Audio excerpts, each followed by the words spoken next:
हूं श्वेता सिंह और आप देख रहे हैं आज तक। चीन के 59 ऐप पर ताला लगा तो एलएसी पर 59 दिन से उत्पात मचा रहा ड्रैगन ठंडा पड़ने लगा।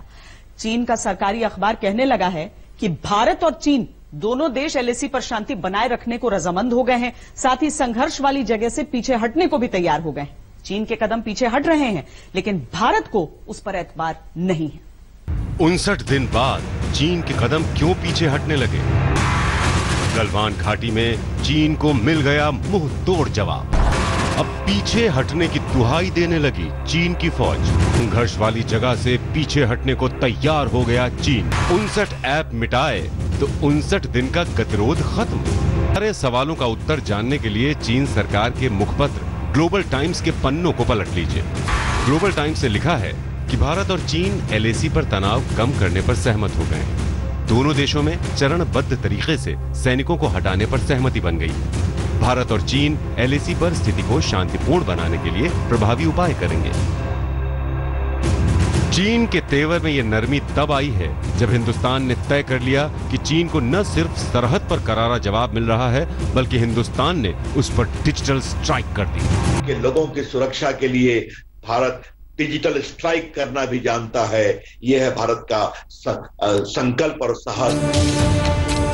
चीन के 59 ऐप ही नहीं उड़ाए गए, बल्कि प्रधानमंत्री नरेंद्र मोदी ने भी चीनी सोशल मीडिया से हटने का फैसला कर लिया। हिंदुस्तान के सख्त तेवर से चीन घबराया हुआ है। भारत और चीन के बीच कमांडर लेवल की बातचीत के बावजूद एलएसी पर कुछ विवाद अभी सुलझाए जाने बाकी हैं। आज तक को मिली जानकारी के मुताबिक गलवान और हॉट स्प्रिंग पर बात बन गई है। वहां 15 जून को हुए संघर्ष वाले इलाके से पीछे हटने पर रजामंदी हो गई है, लेकिन पेंगोंग झील का इलाका और उसके दक्षिण तरफ फिंगर 4 से 8 तक तनाव और टकराव बना हुआ है। 30 जून को एलएसी के पास चुशूल में दोनों देशों में बातचीत हुई। कमांडर स्तर की वो बातचीत 72 घंटे चली। उसमें भारत के corps commander lieutenant general Harinder Singh और चीन के corps commander major general Liu Lin ने टीम की अगुवाई की। चीन का पक्ष चाहे जो भी हो, लेकिन भारत उसकी चाल को अच्छे से समझता है। भारत और चीन की सेनाओं के बातचीत के बाद फिर से ये निर्णय लिया गया है कि लाइन ऑफ एक्चुअल कंट्रोल पर स्थिति को नियंत्रण में लाने के लिए दोनों सेनाएं पीछे हटेंगी। हालांकि ये पहली बार नहीं है जब ऐसी बात बोली गई है। 22 जून की मीटिंग के बाद भी यही फैसला लिया गया था, लेकिन जमीन पर कुछ नहीं बदला। चीन का झांसा काफी पुराना है। हिंदुस्तान की ताकत देखकर चीन पीछे हटने को तैयार है, लेकिन भारत का पक्ष यही है कि ठोक बजाकर अगला कदम बढ़ाना। भारत और चीन ने तय किया है कि कमांडर लेवल के अधिकारी मिलकर गलवान और पेंगोंग झील के विवादित हिस्सों से सेना की वापसी पर बातचीत करेंगे। ये बैठक ब्रिगेडियर या कर्नल स्तर के अधिकारियों के बीच होगी। बातचीत में सहमति बनने के बाद दोनों सेनाएं एक दूसरे को 72 घंटे तक निगरानी का वक्त देंगे। इस दौरान दोनों देशों की छोटी छोटी टुकड़ियां एक दूसरे के हिस्सों में जाकर सैनिकों की वापसी प्रक्रिया की निगरानी भी करेंगी। चीन एक कदम पीछे जाता है तो 2 कदम आगे बढ़ने की साजिश रचता है। चीन कह रहा है कि वो धीरे धीरे पीछे हटने को तैयार है, लेकिन चीन पर भरोसा करना सबसे बड़ा अपराध है। इसीलिए हमारी फौज ने पूर्वी लद्दाख में स्पेशल फोर्स के कमांडोज की तैनाती कर रखी है। ये वो टीम है जिसने पाकिस्तान के खिलाफ सर्जिकल स्ट्राइक की थी। अब बारी चीन की है, लेकिन 3 साल बाद भी पाकिस्तान का कलेजा इन कमांडो को देखकर कांप जाता है।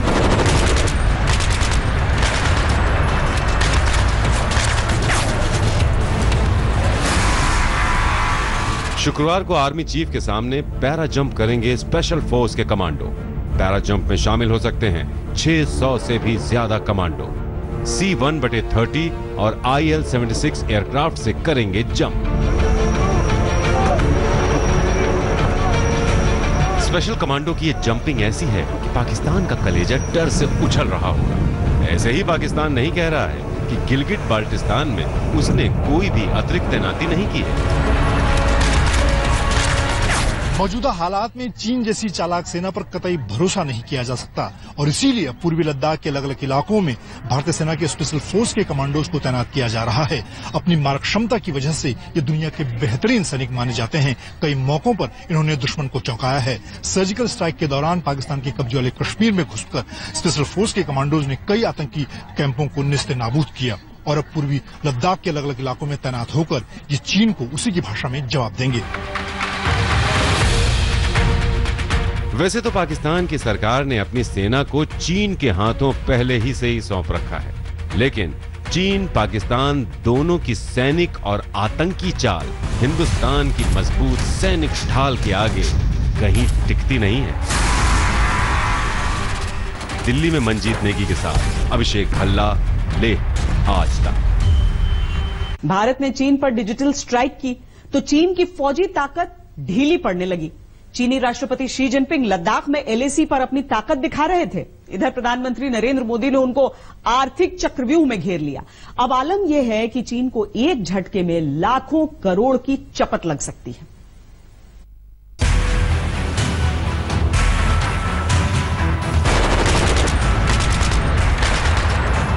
हिंदुस्तान ने पाकिस्तान पर सर्जिकल स्ट्राइक की थी।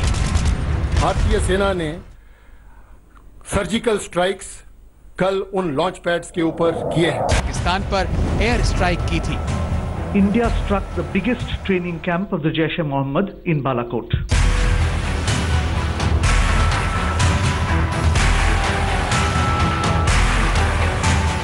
और अब चीन पर डिजिटल स्ट्राइक कर दी है। भारत के लोगों की सुरक्षा के लिए भारत डिजिटल स्ट्राइक करना भी जानता है।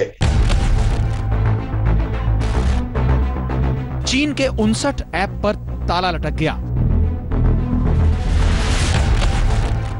टिकटॉक पर भी लॉक लग गया और इससे चीन की अर्थव्यवस्था लड़खड़ाने लगी है। चीन को अपना भविष्य संकट में दिखने लगा है। चीन के सरकारी भोंपू ग्लोबल टाइम्स तक नुकसान के आंकड़े पेश करते हुए कराह रहा है। ग्लोबल टाइम्स की माने तो टिकटॉक की पेरेंट कंपनी बाइटडांस को $6 अरब का नुकसान हो सकता है, यानी करीब 45,000 करोड़ रुपए का। इससे आप अंदाजा लगा सकते हैं कि एक ऐप से जब इतना बड़ा नुकसान हो सकता है तो 59 ऐप से चीन की क्या दुर्गति होगी। इन चीनी ऐप्स पर पाबंदी के लिए केंद्र की उच्च स्तरीय कमेटी का फैसला अचूक निशाना साबित हुआ। भारत की जनता के डेटा की सुरक्षा पर कोई हम समझौता नहीं करेंगे। भारत की अखंडता, भारत की संप्रभुता, भारत की सुरक्षा, इस पर हम कोई समझौता नहीं करेंगे। और भारत के लोगों की सुरक्षा के लिए भारत डिजिटल स्ट्राइक करना भी जानता है। यह है भारत का संकल्प और साहस। इस बीच अमेरिका ने भारत की ओर से चीन के 59 मोबाइल ऐप बैन किए जाने का स्वागत किया है। India's ban on certain mobile apps that can serve as an appendages of the CCP's surveillance state. India's clean app approach will boost India's sovereignty. It will also boost India's integrity and national security, as the Indian government itself has stated. चीन के लिए ये एक कूटनीतिक झटका भी है और दुनिया के सबसे बड़े लोकतंत्र के मुखिया ने उसके सोशल मीडिया प्लेटफॉर्म को छोड़ दिया। एलएसी पर तनातनी के बीच प्रधानमंत्री नरेंद्र मोदी ने चीनी सोशल मीडिया प्लेटफॉर्म वीबो से अपना अकाउंट हटा लिया, जिस पर करीब 2,44,000 लोग उन्हें फॉलो करते हैं।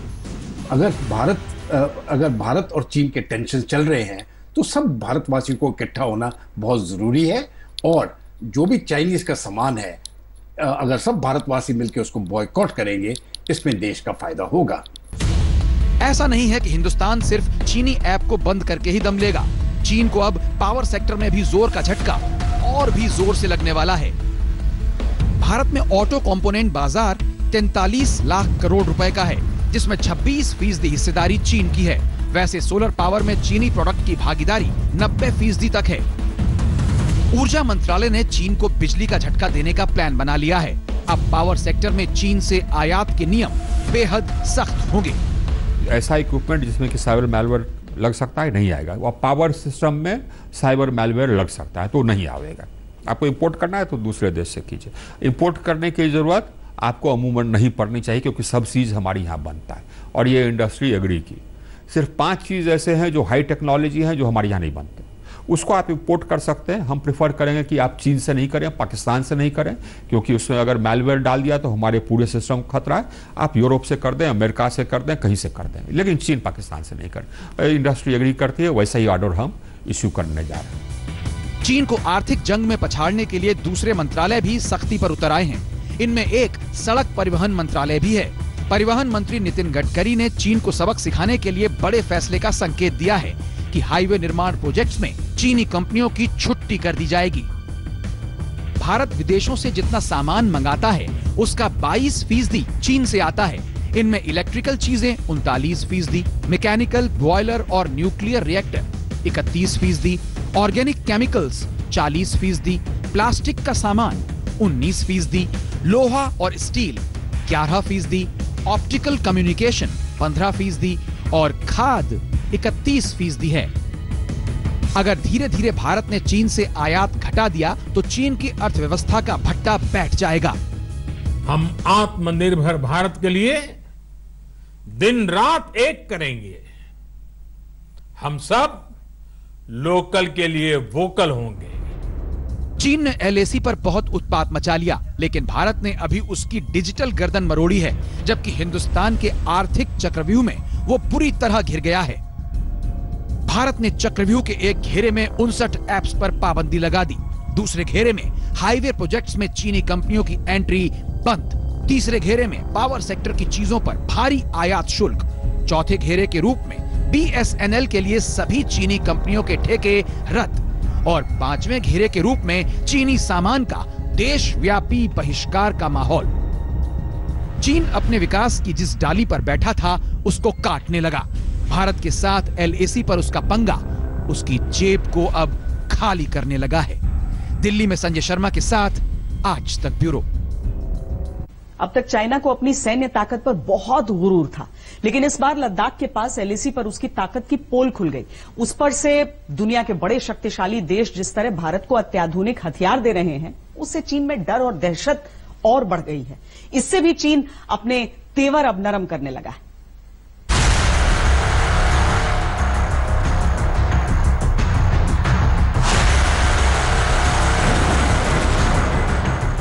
रफेल, स्पाइस बम, M777 होवित्जर तोप, S-400 डिफेंस सिस्टम। इन हथियारों की दहाड़ एलएसी के पार चीन की पीपुल्स लिबरेशन आर्मी तक पहुंच रही होगी। ये हिंदुस्तान के वो ब्रह्मास्त्र हैं जिनकी मारक क्षमता से चीन सहमा हुआ है। कोरोना के कारण थोड़ी देरी हो गई, लेकिन इस महीने की 27 तारीख को 4 रफेल विमान हिंदुस्तान में होंगे। ये लड़ाकू विमान 500 किलोमीटर की रेंज वाली क्रूज मिसाइल और 150 किलोमीटर तक मार करने वाली मिटियोर मिसाइल से लैस होंगे।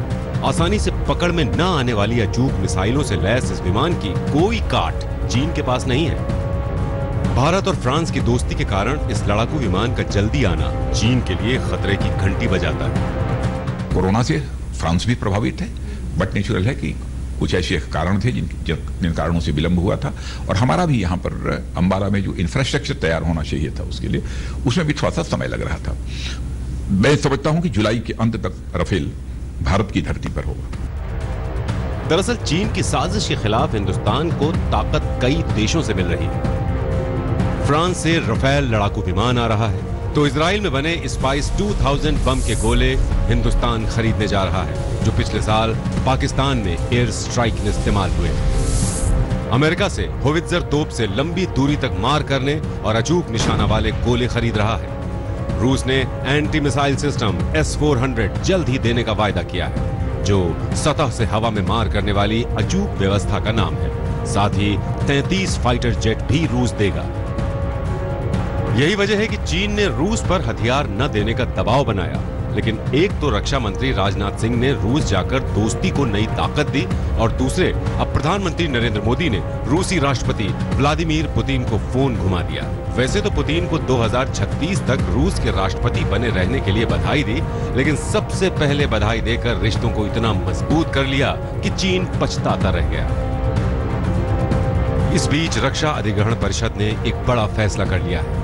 रक्षा मंत्री राजनाथ सिंह की अगुवाई वाली बैठक में 21 मिग-29 और 12 सुखोई यानी Su-30 MKI लड़ाकू विमानों की खरीद के प्रस्ताव को मंजूरी दे दी गई। साथ ही 59 मिग-21 लड़ाकू विमानों के अपग्रेडेशन की भी मंजूरी दी गई है। कुल मिलाकर 38,900 करोड़ रुपए की खरीद को मंजूरी दी गई है। एक तरफ हथियारों पर काम चल रहा है तो दूसरी तरफ चीन से मिल रही चुनौतियों का सामना करने के लिए LAC पर टैंक और आर्म्ड रेजिमेंट्स की तैनाती कर दी गई है। 2 अतिरिक्त इन्फेंट्री डिवीजन वहां लगाए गए हैं, जहां एक डिवीजन में 10 से 12 हजार तक सैनिक होते हैं। उनकी हेवियर डिप्लॉयमेंट है, हमारी भी हेवियर डिप्लॉयमेंट है। ये जो प्लान्स जो भी हमारे होते हैं, इंडियन आर्मी के जो होते हैं ऐसे सिचुएशंस में, कॉन्टिजेंसी प्लान्स बोलते हैं हम इनको, और इन कॉन्टिजेंसी प्लान्स के अनुसार जो फॉरवर्ड डिप्लॉयमेंट है वो हमारे फोर्सेस ने ऑलरेडी किया होगा और करा भी हुआ है वहाँ पे, चाहे वो एयरफोर्स की डिप्लॉयमेंट हो, चाहे वो टैंक्स की डिप्लॉयमेंट हो, और चाहे वो इन्फेंट्री की डिप्लॉयमेंट हो। कंप्लीट जो है फॉरवर्ड डिप्लॉयमेंट जहाँ तक जरूरी समझा जाता है वहाँ तक जरूर किया जाएगा। अपने सरकारी अखबार में चीन चाहे कुछ भी लिखे, लेकिन चीन की चालबाजी और LAC पर बनते बिगड़ते हालात को जानने वाले रक्षा विशेषज्ञ यही मानते हैं कि जब तक सर्दियां नहीं आती तब तक हालात बदलने के आसार नहीं दिखते। लेह में अभिषेक भल्ला के साथ मंजीत नेगी, दिल्ली आज तक। चीन आज बातचीत और दोस्ती की बात कर रहा है, लेकिन चीन उस देश का नाम है जिस पर सपने में भी विश्वास नहीं करना चाहिए।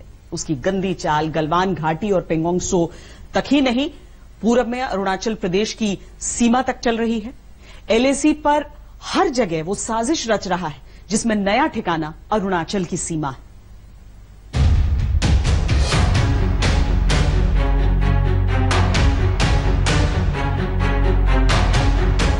लद्दाख में LAC के पार उत्तरी शिनजियांग में चीन की खतरनाक सैनिक तैयारी है, जिसका मतलब यही है कि एक तरफ बातचीत का भरम रखना चाहता है तो दूसरी तरफ सैनिक धोखेबाजी भी।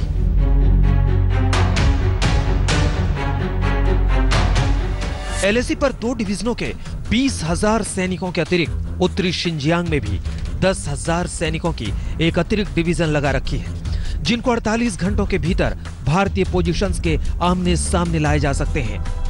अब आप चीन के धोखे का पूरा नक्शा देख लीजिए। लद्दाख में गलवान से लेकर सिक्किम के पास डोकलाम और अरुणाचल प्रदेश में निंगची तक चीन सैनिक चाल और तैयारी में जुटा है। अरुणाचल सीमा पर भी चीन की साजिश की पोल खुल गई है। सैटेलाइट तस्वीरों से पता चलता है कि चीन ने निंगची और उसके आसपास के इलाकों में न सिर्फ बड़े निर्माण किए बल्कि 2 बड़ी हथियार ब्रिगेड भी तैनात की है।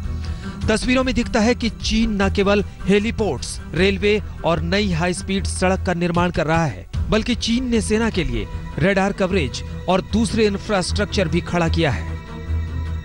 पूर्वी लद्दाख में बढ़ते सैन्य तनाव के बीच भले ही चीनी सेना बातचीत की बात कर रही हो, लेकिन दूसरी तरफ अरुणाचल में वो अपना लगातार सैन्य जमावड़ा बढ़ा रही है। वहां पर हाई स्पीड सड़कों से लेकर हेलीपैड बनाए जा रहे हैं। ऐसे में भारतीय सेना भी चीनी सेना की कथनी और करनी पर कड़ी नजर बनाए हुए है और साथ ही अपनी तैयारियों को चाक चौबंद कर रही है। इसीलिए भारतीय सेना के स्पेशल फोर्स के कमांडोज को भी लेह में उतारा जा रहा है। अगर 20 साल की सैटेलाइट तस्वीरों को देखें तो पता चलता है कि निंगची एयरपोर्ट 2004 में शुरू होकर जुलाई 2006 में पूरा हुआ। 3 किलोमीटर की एयर ट्रिप वाला छोटा एयरपोर्ट ब्रह्मपुत्र नदी के किनारे स्थित है और भारतीय सीमा से मुश्किल से 15 किलोमीटर दूर है। जबकि ताजा तस्वीरें बता रही हैं कि चीन अब अरुणाचल प्रदेश के पास एक और हवाई पट्टी बना रहा है, जिसकी लेवलिंग और ग्रेडिंग भी शुरू हो गई है। एयर स्ट्रिप के पूर्वी कोने में पहाड़ों में 150 मीटर गुणे 300 मीटर वर्ग क्षेत्र को साफ कर दिया गया है। यहां चीन एयर डिफेंस सिस्टम तैनात कर सकता है। इतना ही नहीं, चीन निंगची से लहासा तक रेलवे का जाल भी बिछा रहा है। गोनगर और लोका होकर जाने वाली रेल लाइन का काम इसी साल अंत तक पूरा हो जाएगा। इसके बाद अरुणाचल बॉर्डर तक चीन का पहुंचना और साजो सामान लाना और आसान हो जाएगा। नियांग नदी के किनारे 4 लेन वाली इस एक्सप्रेसवे पर 80 किलोमीटर प्रति घंटे की रफ्तार से गाड़ियां दौड़ सकती हैं। इसलिए अब चीन को सिर्फ लद्दाख ही नहीं, पूरे एलएसी पर जवाब देने की घड़ी आ रही है। मनजीत नेगी, दिल्ली आज तक। एक ब्रेक के लिए रुक रहे हैं, ब्रेक के उस पार विशेष देखिए मोबाइल हिस्ट्री में। नमस्कार, मैं हूं अंजना ओम कश्यप। हमें उम्मीद है ये वीडियो आपको पसंद आया होगा। लेटेस्ट खबरों के लिए यूं ही देखते रहिए आज तक, और इस वीडियो के पसंद आने पर लाइक, शेयर एंड सब्सक्राइब करना ना भूलें।